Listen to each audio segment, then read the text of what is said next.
The Wizards. The Wizards had one of the busiest off seasons out of all the NBA teams. They had a lot of departures, a lot of people came to their team, and just a whole lot's going on within the organization, the most notable thing being the Russell Westbrook trade. I'm going to get into all of that and more. So before we get into that video, if you're new to this channel, like and subscribe because it helps me out. I also appreciate it, and you get more content like the video you're about to see. So now that the self-promotion's out of the way, let's get on to the video. So the Wizards had a pretty interesting season last year. They started off really poorly to the season. I think they were like 0-5. They were pretty disappointing throughout the entire season. And then at the end of the year, once the COVID issues were over, Westbrook seemed to be healthier than he was in the first half of the season because he had a quad issue he was dealing with in Houston that seemed to carry over to Washington. He started playing more like himself and being more aggressive. And the Wizards ended up being, I think, the 8th seed in the play-in tournament. Yeah, they played the Celtics, lost, played the Pacers, and then made it to the playoffs. So yeah, they turned it around at the end of the season. They were probably the hottest team in basketball. They had a play style that was really entertaining to watch, but sometimes was a little self-deprecating with just how they played and their defense and everything. So yeah, they got bounced in the first round by the Sixers in 4 games. Wasn't really shocking. They probably could have at least gotten 1 game, but they didn't. They were kind of burnt from the end of the season. So yeah, the Wizards, the main talks of the offseason has been Russell Westbrook and Bradley Beal, because initially people thought Beal was going to get traded, and then the Westbrook rumors started with the Lakers, and a lot of people didn't take them seriously. Then the Lakers were going to trade for Buddy Hield, and then they eventually pulled the trigger on the Westbrook deal, and that was the most important thing that happened this offseason for them. After the Westbrook trade, Bradley Beal didn't request a trade. A lot of people thought he was going to leave because Westbrook was gone, and he said in an interview that if Westbrook's gone, I'm gone. But he said he wants to stay in DC, so that's cool. So let's get into the Westbrook trade. So the Wizards sent Russell Westbrook to the Lakers for Montrezl Harrell, Kentavious Caldwell-Pope, and Kyle Kuzma. And I think all these additions are honestly pretty solid. Montrezl Harrell is going to be really interesting. A lot of people either like Montrezl Harrell or they don't. I like Harrell. I think he brings a lot offensively and pretty decently consistently on defense. I think he's like more of an energy guy than like a consistent good team defender, but like he has his moments on defense. And the main thing with the Wizards is their front court defense kind of sucks right now. Alex Len's gone, who was probably their best rim protector last year. Robin Lopez is gone, and now you're left with Daniel Gafford, Montrezl Harrell, and Thomas Bryant when he returns from the ACL injury. So yeah, your front court defense is not the best. I think Montrezl Harrell is going to get a good amount of opportunity while Thomas Bryant's out because he tore his ACL last year, and Montrezl Harrell, I think he should be the starting center over Gafford. Gafford's better defensively, but Montrezl has more upside offensively, and you sort of need that. Actually, I don't even know if you want to slot Montrezl in at center. You probably want to play him at power forward. So you can probably start both together. Actually, I'm forgetting about Rui Hachimura. I'm probably butchering that name. But yeah, you're probably going to start Hachimura at power forward, Gafford at center. Then you're probably going to have Harrell as 6-man, which is pretty valuable to you. I think he's going to get a good amount of minutes as he did on the Lakers at the beginning of the year. He's pretty good in the mid-post. He could bully a little bit, even though he's a little undersized for power forward. But it's kind of like, I'm not comparing him to Ben Wallace, but it's kind of like a situation where he doesn't play to his height. He's pretty aggressive, can score inside, has a decent amount in his bag, and he'll be pretty good for you, and he'll be pretty solid defensively in the time that he gets on the team. So I think he's pretty solid. Other people from the deal, you got Kentavious Caldwell-Pope, who I think is going to be pretty solid for you. He's going to come off of the bench. He's going to be behind Bradley Beal at the shooting guard, and Kentavious Caldwell-Pope at one point in time last year was shooting like 55% from 3. Yeah, it was a small sample size, but he can produce from the 3-point line pretty well.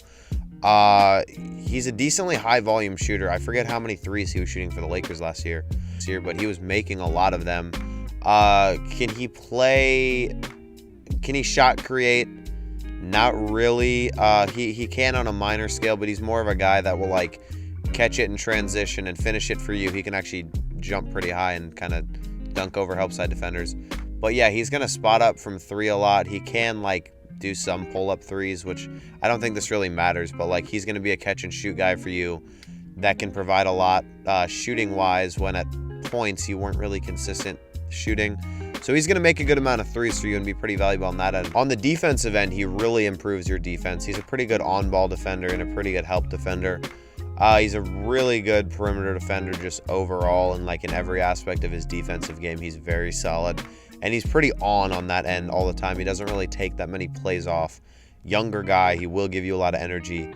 And your guards weren't really the greatest at defense last year, with Westbrook and Beal being the guys in the front court that were defenders. Neither of them were good at all. So Kentavious Caldwell-Pope brings some depth to the guard position. And then the last one, and probably the most polarizing of the three, is Kyle Kuzma. Am I high on Kyle Kuzma? I'm decently high on him in a different situation. I wasn't high on him when he was on the Lakers. I think the whole thing with him was like, he played really well in his first 2 years. When Anthony Davis came to the team, Kyle Kuzma still had some of that star player spotlight on him, and like a lot of people expected a lot from him, but his role diminished, and then he became a bench player. When he was playing a lot more with the Lakers in his first few years, he had like a 41-point game. But like now, he still had some of that glamour, and all the stuff he was posting on Instagram kind of made it to where people expected a lot from him. And then when he didn't produce in the small sample size that we got from him, we didn't really like it. But like the thing was, he kind of turned into the guy who would rebound for you and play defense. And was he really streaky on the offensive end? Yeah. But I think when he's a starter on your team, which he will be for the Wizards, I think he can produce for you pretty well. They're going to slot him in at the small forward position. He's decently big for that position. I think he's not that big. He's like 6'8", 6'9". I don't know what I was thinking. But yeah, he's a small forward for you. And I think he'll be able to produce pretty well. He's not really going to have the spotlight on him like he did in LA. And he's just going to have more of an opportunity to just ball out for a team that doesn't get as many nationally televised games and as much recognition. So I think he's going to really help with your defense. He's going to really help on the shooting end. I think he'll shoot better than he did last year. And he doesn't have to come in and like try and do it all in 5 minutes or 10 minutes when there's like a lot of pressure on him and he thinks he has to shoot such a high volume. I think he's going to have a better role here that he can fit into pretty well. So I think Kyle Kuzma is going to exceed a lot of people's expectations. I'd say he's going to be an 18 or 20 point per game scorer for the Wizards. Honestly, I think he's going to have pretty good opportunity to score and be pretty good on the offensive end. The next thing for your team is you've got Spencer Dinwiddie, who came, I think it turned out to be a 5-team deal with the Lakers, the Nets, the Wizards. I think the Spurs were in it, I don't know. But it was part of the Westbrook deal where the Wizards got Spencer Dinwiddie from the Nets, and Spencer Dinwiddie essentially is filling in for Westbrook. And while he's not as good as Westbrook, he can give you some similar stuff. He takes a lot of volume from mid-range and from three, and just overall scoring volume. Like he's gonna take a lot of shots.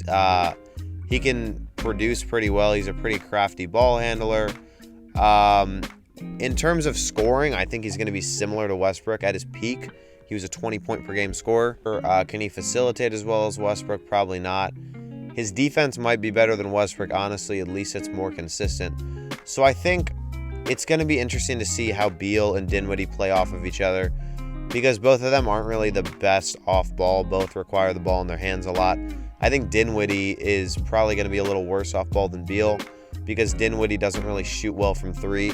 Bradley Beal can do a little more off-ball than Spencer Dinwiddie, so I think this will be an interesting combo, kind of similar to last year in terms of like both players demanding the ball a little well. But it did work out eventually to where they became pretty solid at the end of the year. So with Dinwiddie, you have a pretty good scorer, a decently solid defender, not the best facilitator. I don't know. I think it'll be an interesting pairing with Beal and Dinwiddie, but I think it's going to turn out to be a pretty good scoring duo and a little better defensively in the backcourt.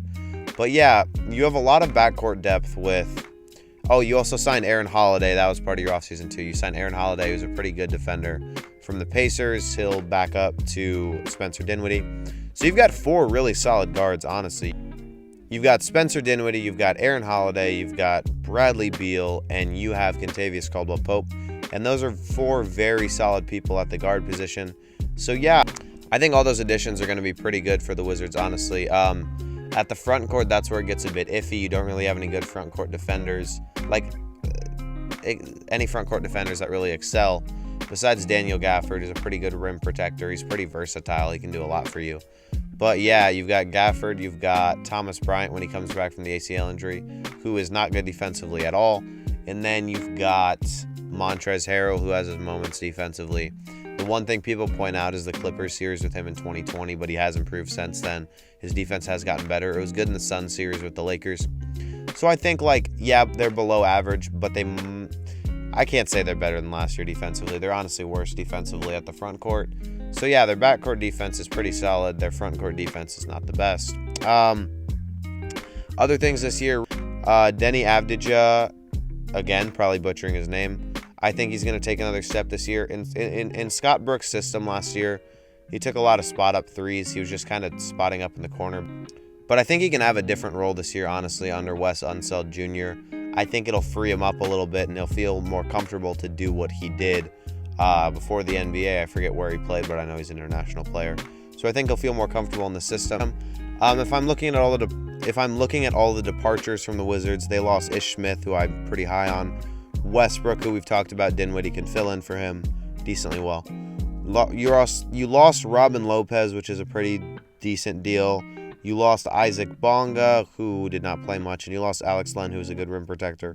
But you've got some really good people in return, and I think a lot of people are sleeping on this Wizards team. What's the ceiling for them? I'd probably say the 5-6 seed maybe. I think they're going to be a fun team regardless. They got a lot of guys that are very entertaining to watch, some high-volume scorers, some polarizing guys. Yeah, I think it's going to be a pretty solid season for the Wizards. Pretty good return for what they lost, honestly. And, the floor for them, honestly, they have one of the lowest floors of a team with a high ceiling. So, probably the 11 seed's the floor for them, honestly. So, yeah, that's the Wizards. Let me know what you think about them in the comments. I'm out.